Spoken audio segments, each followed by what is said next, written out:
بسم الله الرحمن الرحيم. وأما احترازاته فالآلة بمنزلة الجنس والقانونية بمنزلة الفصل يخرج الآلات الجزئية لأرباب الصنائع. وقوله تعصم مراعاتها الذهن عن الخطأ في الفكر يخرج العلوم القانونية التي لا تعصم مراعاتها الذهن عن الضلال في الفكر بل في المقال كالعلوم العربية. وإنما كان هذا التعريف رسما لأن كونه آلة عارض من عوارضه فإن الذات للشيء إنما يكون له في نفسه، والآلية للمنطق ليست له في نفسه بل بالقياس إلى غيره من العلوم الحكمية. ولأنه تعريف بالغاية إذ غاية المنطق العصمة عن الخطأ في الفكر وغاية الشيء تكون خارجة عنه، والتعريف بالخارج رسم. وها هنا فائدة جليلة، وهي أن حقيقة كل علم مسائله، لأنه قد حصلت تلك المسائل أولا ثم وضع اسم العلم بإزائها، فلا يكون له ماهيته وحقيقته وراء تلك المسائل، فمعرفته بحسب حده وحقيقته لا تحصل إلا بالعلم بجميع مسائله، وليس ذلك مقدما للشروع فيه، وإنما المقدمة معرفته بحسب رسمه. فلهذا صرح بقوله ورسموه دون أن يقول وحدوه إلى غير ذلك من العبارات، تنبيها على أن مقدمة الشروع في كل علم رسمه لا حده. فإن قلت العلم بجنب المسائل هو التصديق بها، ومعرفة العلم بحده تصوره، والتصور لا يستفاد من التصديق، قلت العلم بالمسائل هو التصديق بالمسائل، حتى إذا حصل التصديق بجميع المسائل حصل العلم المطلوب، ولكن تصور العلم المطلوب بحده يتوقف على تصور تلك التصديقات لا على نفسها، فالتصور غير مستفاد من التصديق.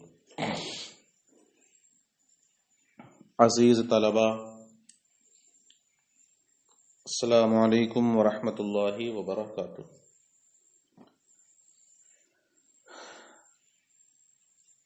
جو قال ہم پچھلے کئی دنوں سے پڑھ رہے ہیں اس کا یہ آخری سبق ہے اور بہت آسان ہے۔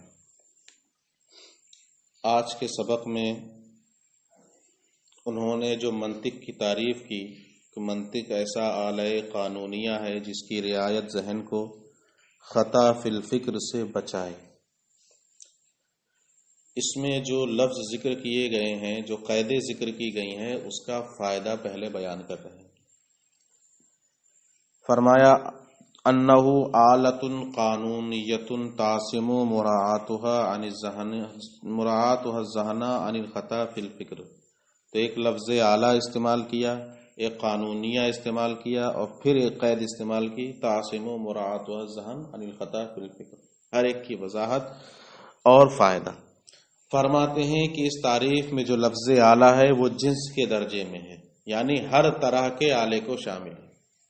جو لفظ آلہ استعمال ہوا وہ ہر طرح کے، وہ آلہ تو جنس کے درجے میں ہر طرح کے آلے کو شامل ہے، کوئی بھی آلہ ہو، دنیاوی آلہ ہو یعنی کتابی قانون آلہ ہو، یا یہ صنعتگار جو کام کرتے ہیں، بڑھئی، یہ مزدور وغیرہ، ان سب کا آلہ ہو، تو یہ جنس کے درجے میں ہے۔ اور لفظ قانونیہ یہ پہلی فصل ہے، یہ اب ان آلات کو منطق کی تعریف سے خارج کر دے گا۔ یہ لفظ قانونیہ جو کاریگروں کے آلات ہوتے ہیں، جیسے پھاوڑا، کسی، ہتھوڑا، بسولہ، ٹھیک ہے، آرا، اب قانونی کی لفظ سے یہ سب کے سب آلے کی تعریف سے کیا ہو جائیں گے؟ خارج ہو جائیں گے، کیونکہ یہ جتنے بھی ہیں ہتھوڑا، کسی، پھاوڑا اور بسولہ وغیرہ، یہ قانونی نہیں ہے بلکہ غیر قانونی ہے۔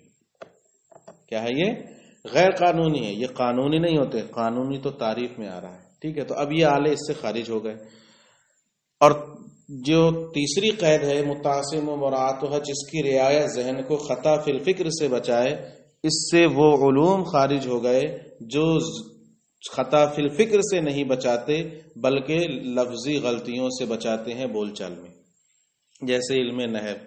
علم نحو کی غرض و قائد عربی بول چال میں لفظی غلطیوں سے بچانا، تو اب اس قید سے علوم عربیہ، ادبیہ، صرف، نحو وغیرہ کیا ہوگا، اس سے خارج ہوگا، کیونکہ وہ سب کے سب ذہن کو خطا فی الفکر سے نہیں بچاتے ہیں، بلکہ ان کا مقصد دوسرا ہوتا ہے۔ ملاؤ واما احترازات اور تعریفات، تعریف کے احترازات، جیسے اعلیٰ تو یہ جنس کے درجے میں، قانونی یہ فصل اول کے درجے میں ہے، جو کاریگروں کے آلات جزئیہ کو خارج کر دے گا، ایسے ہی تعصم و مراعات و ذہن عن خطا فی الفکر، یہ ان علوم قانونیہ کو خارج کر دے گا جن کی رعایت ذہن کو خطا فی الفکر سے نہیں بچاتی بلکہ لفظی غلطیوں سے بچاتی ہے، جیسے کہ علوم عربیہ یعنی علم نحو، صرف وغیرہ۔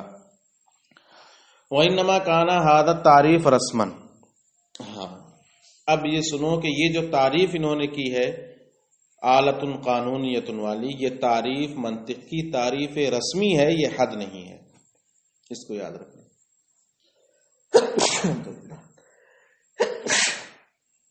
کیا ہے یہ؟ تعریف رسمی ہے، یہ دعویٰ کر رہے ہیں، حد نہیں ہے۔ پھر اس کی دلیل کہ یہ تعریف رسمی ہے، اس کی دو دلیلیں انہوں نے پیش کی۔ پہلی وہ یہ دلیل دے رہے ہیں کہ اس تعریف میں منطق کا اعلیٰ ہونا بتایا ہے۔ کیا بتایا ہے؟ اعلیٰ کہا ہے کہ نہیں کہا ہے؟ ایسے اعلیٰ قانونیہ، تو اس تعریف میں منطق کو کیا بتایا؟ اعلیٰ ہونا بتایا ہے۔ اور منطق کا اعلیٰ ہونا یہ اس کی ذات کے اعتبار سے نہیں ہے، منطق کا اعلیٰ ہونا منطق کی ذات کے اعتبار سے نہیں۔ کیوں؟ کیونکہ جو چیز ذاتی ہو، یعنی کسی چیز کے اندر ہو، اس کی ذات میں ہو، تو وہ فی نفسی ہی اس کے ساتھ ہوتی ہے۔ فی نفسی ہی کیا ہوتی ہے؟ جیسے کوئی چیز ہماری ذاتی ہے تو وہ ہم فی نفسی ہی ہمارے اندر رہے گی، ہماری ذات سے رہے گی۔ اور اس کا اعلیٰ ہونا یہ اس کی ذات کے اعتبار سے نہیں بلکہ عوارض میں سے ایک عارض ہے۔ کیا ہے؟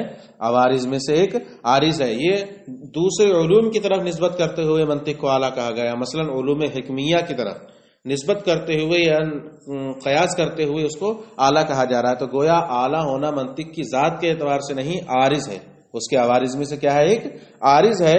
اور عارض کے ذریعے جو تعریف ہوتی ہے وہ تعریف رسمی ہوتی ہے، تعریف حدی نہیں ہوتی ہے۔ عارض کے ذریعے جو تعریف ہوتی ہے وہ تعریف رسمی ہوتی ہے، تعریف حدی نہیں ہوتی ہے۔ تو ایک وجہ تو یہ ہو گئی، اور دوسری وجہ یہ ہے کہ منطق کی یہ جو تعریف کی جا رہی ہے یہ تعریف منطق کی غایت کے ذریعے کی جا رہی ہے۔ کیا ہے منطق کی غرض و غایت؟ ذہن کو خطا فی الفکر سے بچانا، اور اسی کے ذریعے کیا ہے؟ تعریف بھی ہو رہی ہے، اور کسی بھی چیز کی غایت اس چیز سے خارج ہوتی ہے، اس چیز میں داخل نہیں ہوتی ہے، اور جو تعریف خارج کے ذریعے کی جائے وہ تعریف رسمی ہوتی ہے، تعریف حدی نہیں ہوتی ہے۔ ملا۔ اور یہ تعریف رسمی ہے کیونکہ منطق کا اعلیٰ ہونا یہ اس کے عوارض میں سے ایک عارض ہے۔ فإن الذاتی للشیء، اس لیے کہ کسی بھی چیز کے لیے جو چیز ذاتی ہو، انما یکون له فی نفسه، تو وہ اس چیز کے لیے فی نفسه ہی ہوتی ہے۔ والعالیۃ للمنطق لیس له فی نفسه، اور منطق کا اعلیٰ ہونا یہ فی نفسه ہی نہیں، بل بالقیاس الی غیرہ من العلوم الحکمیہ، بلکہ علوم حکمیہ کی طرف قیاس کرتے ہوئے اس کو اعلیٰ کہا جا رہا ہے۔ دوسری وجہ وَلِأَنَّهُ تَعْرِيفٌ بِالْغَایَۃ، اور دوسری اس وجہ اس کی تعریف رسمی ہونے کی یہ ہے کہ یہ تعریف بالغایہ ہے، غایت کے ذریعے تعریف ہو رہی ہے۔ اس غایت المنطق العصمہ عن الخطا فی الفکر، اس لیے کہ منطق کی غرض و غایت بھی ہے ذہن کو خطا فی الفکر سے بچانا۔ وغایت الشیء تکون خارجۃ عنہ، اور شے کی جو غایت ہوتی ہے وہ شے سے خارج ہوتی ہے۔ والتعریف بالخارج رسم، اور خارج کے ذریعے جو تعریف ہوتی ہے وہ کیا ہوتی ہے؟ رسمی ہوتی ہے۔ وَهَا هُنَا فَائِدَةٌ جَلِيلَةٌ، اب سنو یہاں سے ایک اور بحث، کہتے ہیں کہ یہاں ایک اور بڑا فائدہ ہے، یعنی یہ بھی بتانا ہے کہ یہ تعریف رسمی ہے اور ایک بڑا فائدہ بھی ہے۔ پہلے تو یہ یاد رکھو کہ علم کا شروع کرنا یہ علم کی تعریف رسمی پر موقوف ہوتا ہے، تعریف حدی پر موقوف نہیں ہوگا۔ ٹھیک ہے؟ علم کا شروع کرنا یعنی مقدمے میں جو تعریف ذکر کی جائے گی وہ تعریف حدی ہوگی، تعریف رسمی ہوگی، تعریف حدی نہیں ہوگی۔ کیوں؟ کیونکہ کسی بھی چیز کی تعریف حدی کون سی؟ یعنی اس کی معرفت، کسی بھی چیز کی معرفت حد کے اعتبار سے اس کے جمیع مسائل کا علم ہوتا ہے۔ کسی بھی چیز کی حقیقت، کسی بھی علم کی حقیقت کیا ہے؟ اس علم کے سارے مسائل، اس علم کے سارے مسائل، مثلا پہلے مسائل کو حاصل کیا جاتا ہے، پھر اس کے مقابلے میں نام رکھا جاتا ہے. پہلے سارے مسائل کو جمع کیا جاتا ہے، مرتب کیا جاتا ہے، پھر مسائل مرتب کرنے کے بعد پھر اس علم کے مقابلے میں مسائل کے مقابلے میں اس علم کا کوئی نام رکھا جاتا ہے. مثلا علم نحو محض اس کی تعریف کا نام ہے، یا سارے علوم جتنے بھی فنون ہیں اس کے اندر قواعد ہے، سب کا نام ہے علم نحو، ہے کہ نہیں ہے؟ تو پہلے علم نحو کے سارے قوانین، اصول، ضوابط کو محفوظ کیا گیا، جمع کر لیا گیا. اب اس کے مقابلے میں کیا رکھا گیا ہے؟ اس کا نام علم نحو رکھا گیا ہے. تو یہ علم نحو کی حقیقت کا مطلب یہ ہے کہ اس کے تمام مسائل. تو اب اس کی تعریف حدی کا مطلب کہ پہلے اس کے جمیع مسائل کو جانا جائے، تب آپ اس کی حقیقت کو جانیں گے نا. بھائی کسی بھی علم کی حقیقت آپ جاننا چاہ رہے ہیں تو پہلے اس کے تمام مسائل کو جانیں گے، تب نہ اس علم کی حقیقت معلوم ہوگی، تبھی تو اس کی تعریف حدی معلوم ہوگی. حد کا مطلب کیا ہے؟ کسی بھی چیز کی حقیقت. اب کسی بھی علم کی حقیقت کو جاننے کے لیے ضروری ہے کہ اس کے تمام مسائل کو پہلے حاصل کیا جائے. جب تمام مسائل حاصل ہو جائیں گے تب آپ کو اس علم کی حقیقت معلوم ہوگی. اور علم کے شروع کرنے کے لیے تمام مسائل کا جاننا ضروری نہیں، بلکہ تھوڑی سی بھی معرفت حاصل ہو جائے تو علم کو شروع کرنا ممکن ہے. تو مقدمے میں جو تعریف ہوگی وہ تعریف حدی ہو ہی نہیں سکتی، بلکہ تعریف رسمی ہی ہوگی، کیونکہ جب سارے مسائل حاصل ہو جائیں گے تو اب پھر مقدمے میں شروع کرنے کا کیا مطلب ہوگا؟ جب سارے مسائل کا علم حاصل ہو گیا تو اب علم کو شروع کرنے کا کیا مطلب ہوا؟ لہذا علم کے شروع کرنے کے لیے جو موقوف علیہ ہے وہ تعریف رسمی ہے، تعریف حدی نہیں ہے. کیونکہ کسی بھی چیز کی حقیقت، حد کا مطلب کسی بھی چیز کی علم کی حقیقت اس کے تمام مسائل ہوتے ہیں. تو اب اگر آپ کسی چیز کی حقیقت کو حاصل کرنا چاہ رہے ہیں، حد کو حاصل کرنا چاہ رہے ہیں، تو ضروری ہے کہ پہلے اس کے سارے مسائل کو حاصل کیا جائے. جب سارے مسائل حاصل ہو جائیں گے تب جا کر آپ کو اس علم کی کیا ہوگی؟ حقیقت معلوم ہوگی. اور شروع فی العلم کے لیے سارے مسائل کا علم کرنا ضروری نہیں ہے، بلکہ بس مختصر سی معرفت حاصل ہو جائے. اس لیے وہاں پر جو تعریف معرفت موقوف علیہ بنے گی وہ تعریف حدی نہیں ہوگی، بلکہ کیا ہوگی؟ رسمی ہوگی. ملا. یہاں ایک فائدہ جلیلہ ہے کہ ہر علم کی حقیقت اس کے مسائل ہوتے ہیں. لأنه قد حصلت تلك المسائل اولا، اس لیے کہ پہلے وہ علم مسائل حاصل ہوتے ہیں. ثم وضع اسم العلم بإزائها، پھر ان مسائل کے مقابلے میں علم کا نام رکھا جاتا ہے. فلا يكون له ماہیته وحقیقته وراء تلك المسائل، تو کسی بھی علم کی حقیقت اور ماہیت ان مسائل کے علاوہ کچھ نہیں، وہی مسائل ہی ہیں اس علم کے مسائل. فمعرفته بحسب حده وحقیقته لا تحصل الا بالعلم بجميع مسائله، تو اس علم کی تعریف حدی، معرفت بحسب حده کا ترجمہ کیا کر لو؟ تو اس علم کی تعریف حدی یہ اسی وقت حاصل ہوگی جب اس کے تمام مسائل کا علم حاصل ہو جائے. ولیس ذلک مقدمۃ للشروع، اور علم کا شروع کرنا ولیس ذلک مقدمۃ للشروع، اور علم کے شروع کرنے کے لیے تمام مسائل کا جاننا یہ مقدمہ نہیں ہے. شروع فی العلم کے لیے اس علم کے جمیع مسائل کو جاننا یہ موقوف علیہ نہیں ہے. وانما المقدمہ معرفته بحسب حده رسمه، ہاں مقدمۃ الشروع فی العلم یہ تعریف رسمی کے اعتبار سے ہے. اسی لیے مصنف نے اپنے قول سے صراحت کی تھی، ورسموہ، رسموہ کہا تھا، حدوہ نہیں کہا تھا. اس کے علاوہ اور بھی بہت سی عبارتیں اس بات پر تنبیہ کرنے کے لیے علی ان مقدمۃ الشروع فی کل علم رسمہ لا حدہ، کہ ہر علم کے شروع کرنے کے لیے مقدمے کے اندر اس کی تعریف رسمی ہوتی ہے، نہ کہ اس کی تعریف حدی. فإن قلت العلم بالمسائل هو التصدیق بها ومعرفت العلم بحده تصوره. اب معترض ایک اعتراض کرتا ہے، اس کا جواب. معترض یہ اعتراض کرتا ہے کہ معرفت بحسب الحد، کسی بھی علم کی معرفت بحسب الحد یہ تصور ہے. اس کو یوں کہیں معرفت العلم بحدہ، یہ تصور ہے، اور تمام مسائل کا علم حاصل کرنا یہ تصدیق ہے.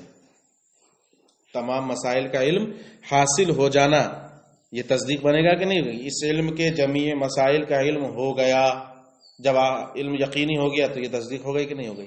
تو وہ کہتے ہیں کہ تعریف معرفت العلم بحدہ یہ تصور ہے اور جمیع مسائل کا علم حاصل کر لینا یہ تصدیق ہے۔ اور آپ نے کہا کہ معرفت العلم بحدہ تمام مسائل کو حاصل کرنے کے بعد حاصل ہوگی، تو گویا کہ تصور کس سے حاصل ہو رہا ہے؟ تصدیق سے۔